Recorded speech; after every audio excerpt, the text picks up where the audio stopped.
Androgen insensitivity syndrome, or AIS, occurs when an individual has one X and one Y chromosome, but the body is unable to respond to androgens, male sex hormones.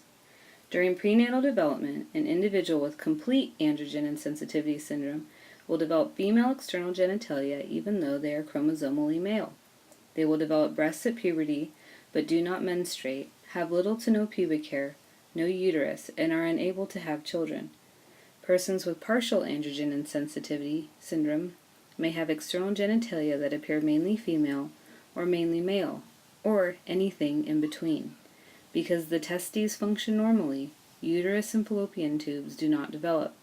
The vagina is often short in length, there are neither eggs nor sperm, stature is often quite tall. Male gonads will be found in the abdomen or other unusual places in the body, and sex assignment is based on physical appearance of genitalia. Patients with androgen insensitivity syndrome often lead tormented and confused lives. If my mother didn't think I should know, and my father didn't think I should know, and the doctors didn't think I should know, I shouldn't let anybody else know. It's that shameful. It's that awful. Musician Eden Atwood was always the picture of health, blossoming from an adorable young girl into a striking beauty, becoming a model, an actress, and an accomplished jazz singer. But from the time she was a teenager, Eden sensed that something was wrong. I was the last one not to have had her period, and I didn't like it one bit. After several tests, doctors told Eden her ovaries were twisted, cancer-prone. They'd have to be removed. I was devastated, totally devastated. Little did she know that was a lie, and infertility was the simplest part of the secret clouding her life. Eden was just 15 when her stepmother blurted out something she wasn't supposed to, something almost unbelievable. She told me, "You know they lied to you. You're really half man, half woman."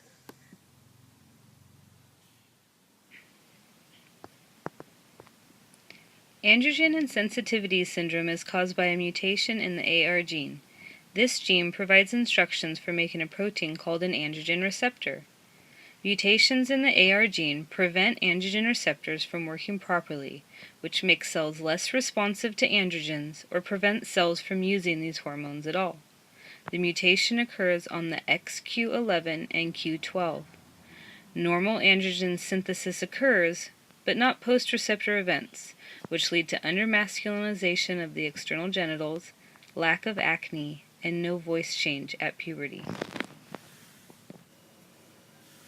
Androgen insensitivity syndrome is inherited in an X-linked recessive pattern. The condition is considered rare and occurs in 1 of 20,000 live births.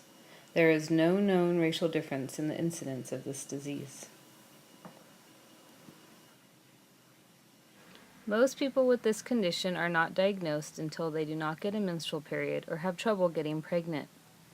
Testing for AIS includes blood work to check levels of testosterone, luteinizing hormone, or follicular-stimulating hormone levels, genetic testing, and pelvic ultrasound. Testicles that are in the wrong place may not be removed until a child finishes growing and goes through puberty. At this time, the testes may be removed because they can develop cancer, just like any undescended testicle. Estrogen replacement is prescribed after puberty, and treatment and gender assignment can be a very complex issue and must be targeted to each individual. Each and every one of us falls somewhere in that spectrum between male and female. We've got absolute male, whatever that might be, absolute female, and then we've got people moving together, the androgynous ones, intersex.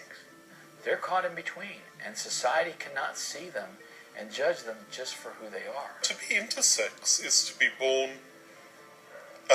physically such that it's not really possible to say this is a boy or this is a girl. It's taken as read, isn't it? The baby's born, it's either a boy or a girl, an instantaneous decision. And increasingly these days, parents know that information before the baby's born. Well, you can imagine the distress that happens when a baby's born. You can't give that instant information. It's real. Get used to it. We exist.